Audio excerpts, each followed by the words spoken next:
pagi semuanya Bapak Ibu sekalian.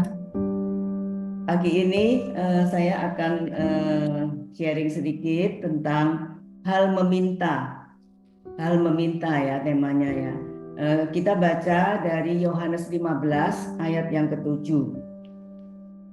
Jikalau kamu tinggal di dalam aku dan firman-Ku tinggal di dalam kamu, mintalah apa saja yang kamu kehendaki dan kamu akan menerimanya. Jadi jikalau kamu tinggal di dalam aku dan firman-Ku tinggal di dalam kamu, minta apa saja yang kamu kehendaki, kamu akan menerimanya. Tentu saja ayat firman Tuhan ini berkata tentang kalau kita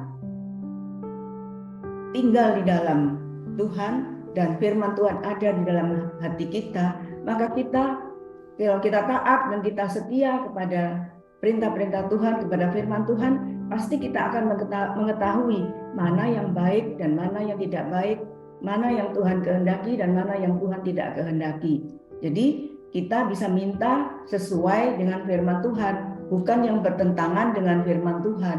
Jadi bukan apa saja yang kita ingin gitu, tetapi yang harus sesuai dengan firman Tuhan. Karena kita sudah ada di dalam Tuhan dan firman-Nya tinggal di dalam kita. Jadi kita harus mengerti itu.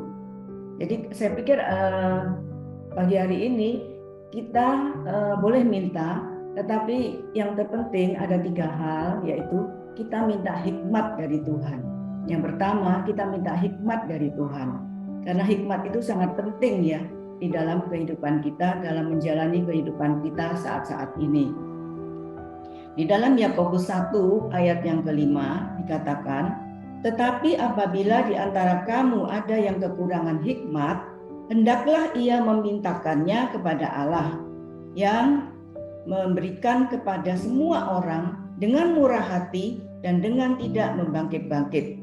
Jadi Tuhan Yesus sudah berkata bahwa jika di antara kamu ada yang kekurangan hikmat, hendaklah ia memintanya.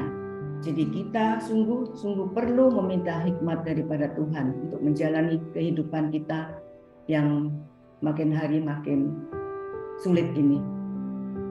Di dalam Alkitab, dalam Perjanjian Lama, itu juga ada contoh tentang Salomo, doa Salomo. Di dalam 1 Raja-Raja 2, dalam Salomo 1 Raja-Raja 3. Satu Raja-Raja 3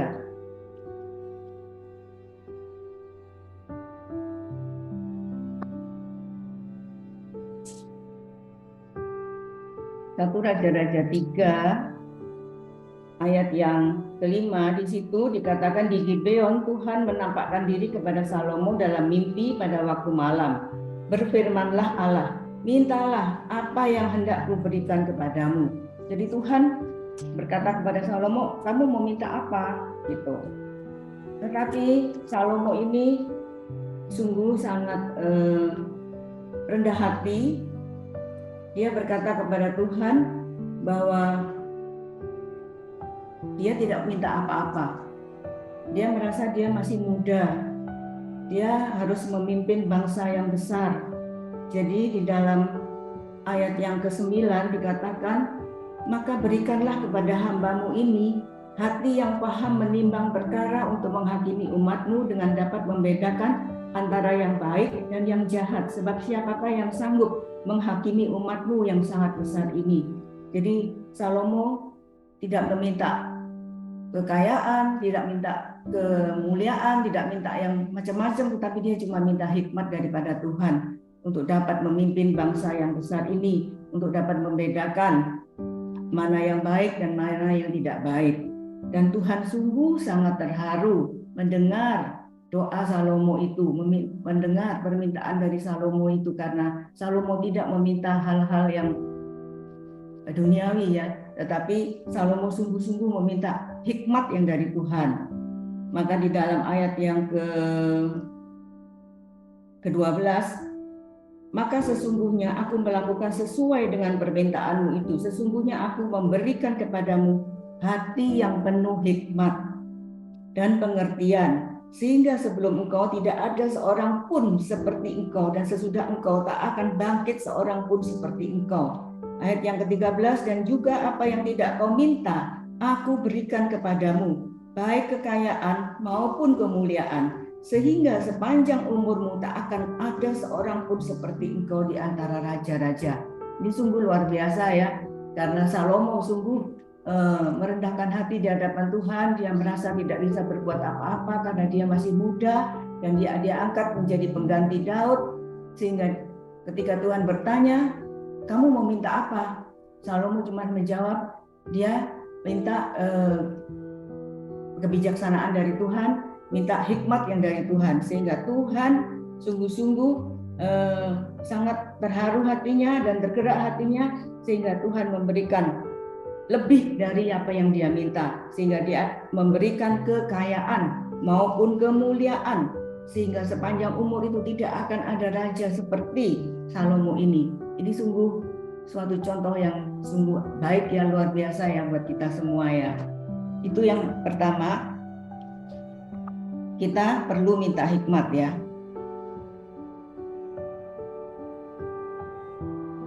Terus yang sebagai dalam kehidupan kita, sebagai misalnya saya sebagai ibu rumah tangga juga, saya perlu juga minta hikmat daripada Tuhan untuk mengurus pengeluaran dalam rumah tangga, keuangan, belanja sehari-hari juga kita perlu minta hikmat. Mana yang harus kita beli, mana yang tidak perlu, itu juga kita perlu minta hikmat. Sebagai pimpinan di dalam perusahaan juga kita perlu minta hikmat di dalam memimpin perusahaan, di dalam memimpin semua karyawan-karyawan, kita perlu minta hikmat. Sebagai apapun juga, sebagai pelayan Tuhan, sebagai apapun juga, kita harus minta hikmat dari Tuhan di dalam menjalankan kehidupan kita sehari-hari ini, sehingga kita tidak salah jalan, sehingga keputusan yang kita ambil itu benar sesuai dengan kehendak Tuhan, tuntunan Tuhan. Itu yang pertama, kita perlu minta hikmat. Yang kedua, kita perlu minta penyertaan Tuhan. Minta penyertaan Tuhan. Itu juga ada contoh di dalam Keluaran 33 ayat yang ke-15. Keluaran 33, saya bacakan.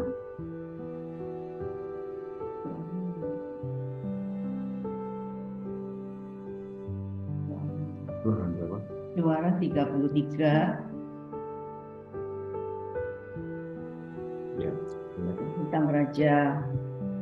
Tentang Musa. Di situ Musa minta penyertaan Tuhan ya. Judulnya ya, berfirmanlah Tuhan kepada Musa, pergilah, berjalanlah dari sini, engkau dan bangsa itu yang telah kau pimpin keluar dari tanah Mesir ke negeri yang telah kujanjikan dengan sumpah kepada Abraham, Ishak dan Yakub. Demikian kepadamu, kepada keturunanmu lah akan kuberikan negeri itu. Aku akan mengutus seorang malaikat berjalan di depanmu dan akan menghalau orang Kanaan, orang Amori, orang Het, orang Feris, orang Hewi, dan orang Yebus. Tetapi di dalam ayat yang ke-15 dan 16, berkatalah Musa kepada Tuhan, jika engkau sendiri tidak membimbing kami, janganlah suruh kami berangkat dari sini. Dari manakah gerangan akan diketahui bahwa aku telah mendapat kasih karunia di hadapanmu, yakni aku dengan umatku ini, bukanlah karena engkau berjalan bersama-sama dengan kami, sehingga aku dengan umatmu ini dibedakan dari segala bangsa yang ada di muka bumi ini. Ya, jadi Musa minta penyertaan Tuhan. Tuhan mengutus malaikatnya saja. Tuhan tidak mau berjalan waktu itu karena bangsa Israel waktu itu memberontak kepada Tuhan, tidak taat kepada Tuhan, tegar tengkuk ya, sehingga Tuhan tidak mau menyertai, tapi Tuhan masih mau mengutus seorang malaikat. Tetapi Musa mohon ampun kepada Tuhan, mohon pertolongan Tuhan. Kalau Tuhan tidak berjalan bersama-sama dengan bangsa ini, maka Musa tidak akan berjalan. Sehingga sungguh-sungguh apa yang terjadi, Tuhan menyertai Musa, sehingga Musa mau berjalan karena ada penyertaan Tuhan. Itu yang kedua, minta penyertaan Tuhan. beberapa waktu yang lalu saya itu menerima video, kalau nggak salah video lagu gitu dari Pak Hoki kalau nggak salah. Itu saya sangat terharu sekali membukanya itu karena saya melihat Tuhan Yesus menggandeng seorang anak kecil dengan lagunya itu, bimbinglah aku ya Tuhan di sepanjang jalan kehidupanku. Saya mendengarkan dan saya melihat gambar itu, saya sampai terharu dan saya sampai mengeluarkan air mata. Sungguh saya merasakan Tuhan itu begitu sangat menyayangi kita, anak-anaknya yang percaya dan berharap dan bergantung kepadanya, yang selalu minta penyertaan Tuhan. Tuhan selalu siap, sedia menyertai kita. Tuhan selalu ada bersama-sama dengan kita. Jadi itu sungguh suatu gimana ya, seperti Bapa yang sungguh-sungguh sayang kepada kita, Bapa yang selalu menyertai kita, menggandeng kita dengan tangan kanannya. Setiap saat Tuhan selalu ada dalam kehidupan kita. Jadi mari Bapak Ibu sekalian, kita harus tetap minta penyertaan dari Tuhan. Karena Tuhan selalu siap sedia menyertai kita. Dia selalu akan menggandeng kita dengan tangan kanannya yang membawa kemenangan. Itu yang kedua ya. Yang ketiga, kita perlu minta kekuatan dari Tuhan. Kita perlu minta kekuatan dari Tuhan. Di dalam Yohanes 16 ayat yang ke-33,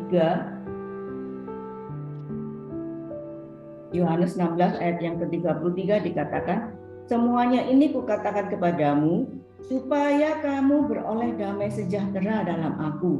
Dalam dunia kamu menderita penganiayaan, tetapi kuatkanlah hatimu, aku telah mengalahkan dunia. Ini sungguh firman Tuhan yang luar biasa, bahwa Tuhan Yesus mengatakan bahwa di dalam dunia ini kita tidak akan bebas dari segala penderitaan atau masalah atau apapun juga. Tuhan sudah mengatakan itu, tetapi Tuhan berkata, kuatkanlah hatimu, sebab Tuhan sudah mengalahkan semuanya itu.